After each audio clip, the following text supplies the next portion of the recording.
វីដេអូនេះអាចជាវីដេអូលើកទឹកចិត្តទៅដល់ player ណាដោយសារតែថ្ងៃទី1ខែមេសាឬក៏ 1st April ហ្នឹងក្រុមហ៊ុនថ្មីដែលបានទិញមុនតុនគឺហ្គេម Mobile Legends ទាំងមូលដែលយើងកំពុងតែលេងរាល់ថ្ងៃហ្នឹងគឺក្រុមហ៊ុនដែលមានឈ្មោះថា Savi Game Group ដែលមានទីតាំងនៅប្រទេសអារ៉ាប៊ីសាអូឌីតដែលក្រុមហ៊ុនហ្គេមដ៏ធំមួយនេះទិញមុនតុនក្នុងតម្លៃប្រហែលជា$6000 លាន US អ្នកទាំងអស់គ្នាហើយជាកម្មសិទ្ធិរបស់ Savi Game Group ក៏គេសម្រាប់ចិត្តដក Hero Nana ចេញពី Mobile Legends នៅថ្ងៃទី1ខែមេសាខាងមុខនេះហើយអញ្ចឹងគ្នាយើងធ្លាប់តែ target lock Nana ហ្នឹងបដូរទៅ lock Hero ណាវិញអញ្ចឹង player Nana កុំទាន់អាក់អន់សពុនចិត្តនៅលេងបន្តធ្វើ quest យក skin well ឬក៏ valor ណាតុនេះធម្មតាសិនទៅហើយ quest គេដាក់ឲ្យមកហ្នឹងអត់មានពិបាកទេលេងវគ្គ classic pro rare ឬក៏វគ្គ mayhem ហ្នឹងទៅហើយគេមានឲ្យមើលវីដេអូដែលគេដាក់ឲ្យមើលអញ្ចឹងណាជាពិសេស login ឲ្យបានរាល់ថ្ងៃទៅឆាប់បាន1000 point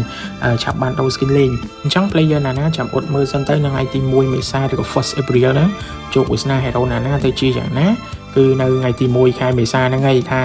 គេដកចេញឬក៏មិនដកចេញចាំអត់មើលទាំងអស់គ្នា